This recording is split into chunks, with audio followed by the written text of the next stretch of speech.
Você já parou para pensar que toda essa pandemia do coronavírus pode ser sim culpa da China? Existem evidências fortes e claras que a China no mínimo e seus ditadores ocultaram informações da OMS, Organização Mundial de Saúde.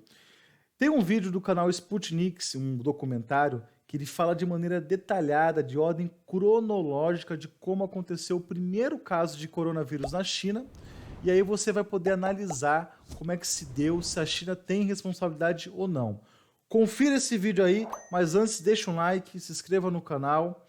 Depois você coloca lá nos comentários a sua opinião. A pandemia de coronavírus no mundo tem nome e sobrenome. É do Partido Comunista Chinês. E se você ainda tem alguma dúvida a esse respeito, precisa chegar até o final desse vídeo. Não, a China não criou o novo coronavírus em laboratório. Esqueça as teorias da conspiração.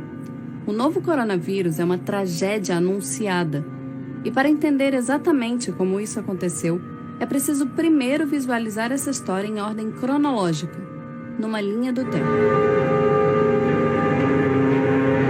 De acordo com oficiais chineses, o primeiro caso de Covid-19, o nome científico da doença respiratória aguda causada pelo coronavírus da Síndrome Respiratória Aguda Grave 2, aconteceu no dia 17 de novembro de 2019, e o primeiro indivíduo a testar positivo para a doença apresentava sintomas no dia 8 de dezembro de 2019.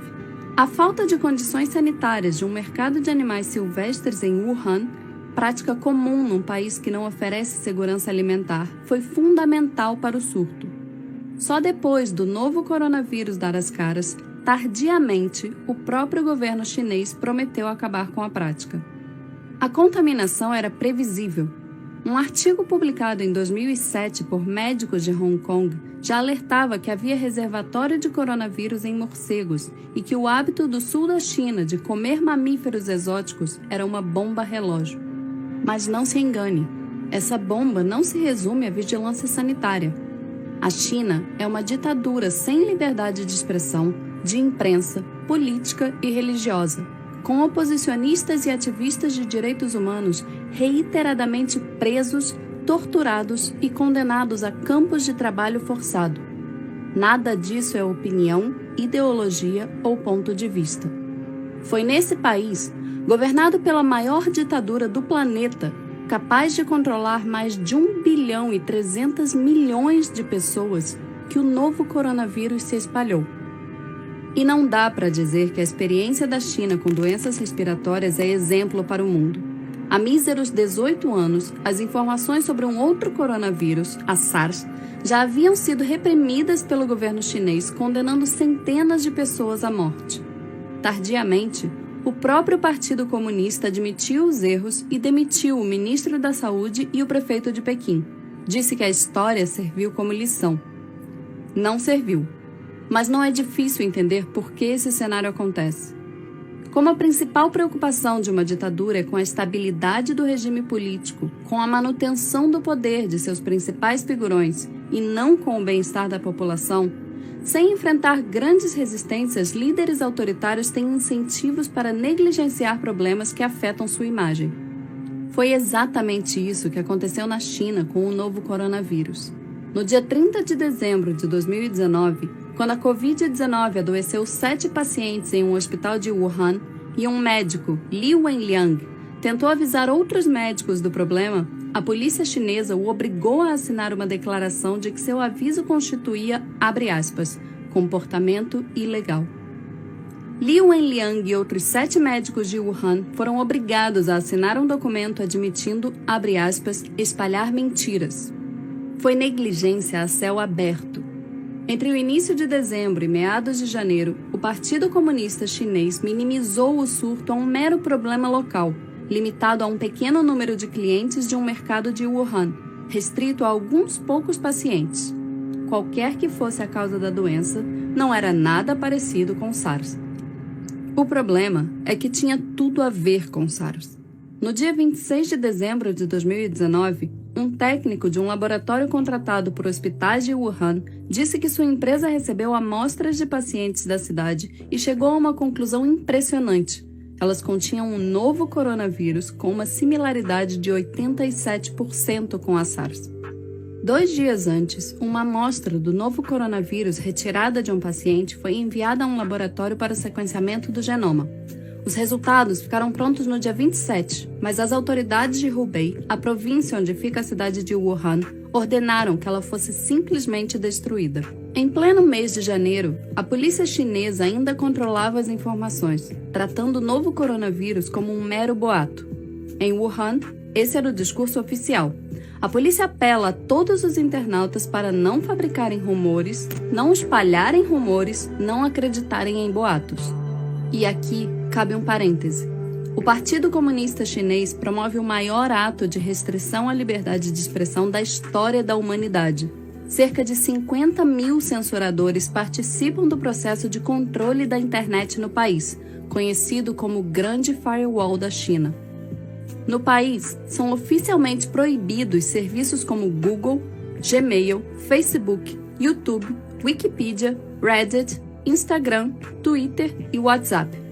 Como o governo monitora os aplicativos permitidos, acaba controlando todo o conteúdo online e o tráfego de informações. E a vigilância não permanece restrita à internet. O Partido Comunista Chinês também controla todas as principais redações de jornal do país. Segundo a Reporters Without Borders, em 180 países listados, a China é o 177º em liberdade de imprensa. Não há acesso no país à BBC, New York Times, The Guardian, Wall Street Journal, Reuters, Time ou NBC.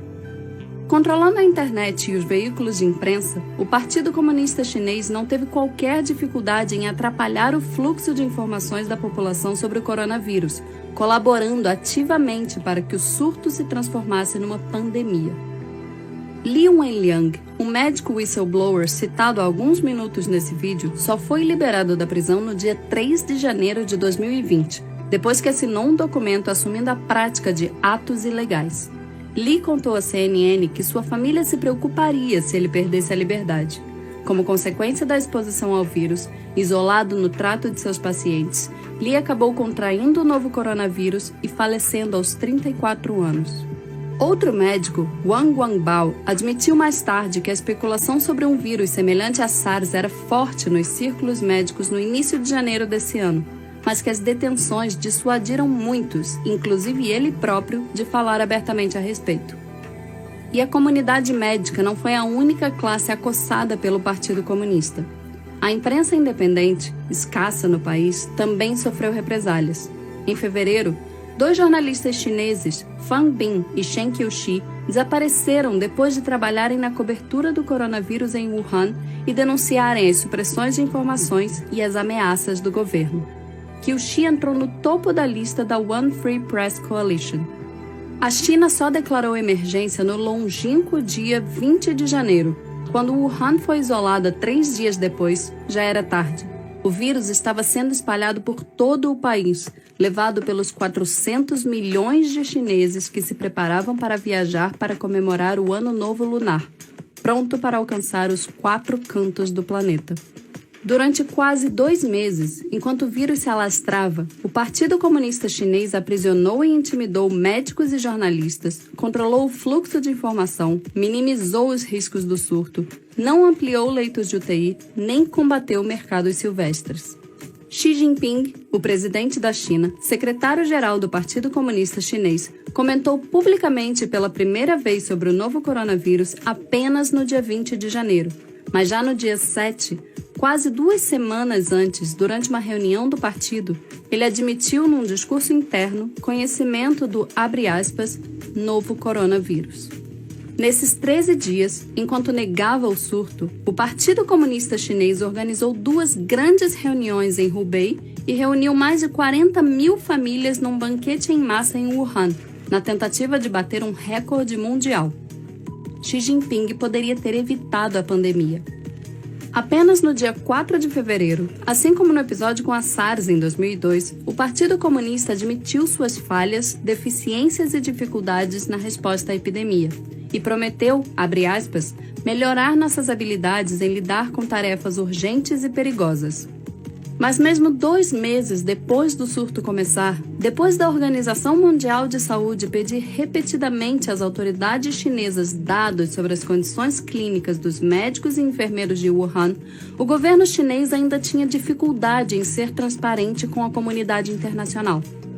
Repetindo as trapalhadas do Politburo soviético no acidente nuclear de Chernobyl em 1986, o Partido Comunista Chinês é indiscutivelmente o grande responsável por negligenciar um surto então local, reiteradamente ignorado pelas autoridades, transformando o novo coronavírus numa pandemia global.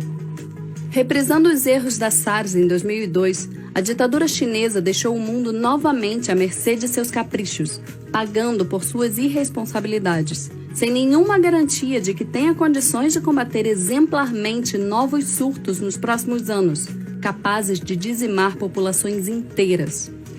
É exatamente por isso que a culpa pelo novo coronavírus tem nome e sobrenome, e que se há outros líderes políticos negligenciando e sabotando o combate ao surto, é tão importante responsabilizar os principais autores políticos dessa pandemia. Ela nasceu no coração do Partido Comunista Chinês. Inúmeras pessoas inocentes morrerão nas próximas semanas graças à ineficiência de uma ditadura. Outras tantas podem sucumbir nas próximas décadas, repetindo os estragos gerados pela SARS e o novo coronavírus, caso a humanidade continue cruzando os braços com os descasos da maior ditadura do planeta. A história será implacável.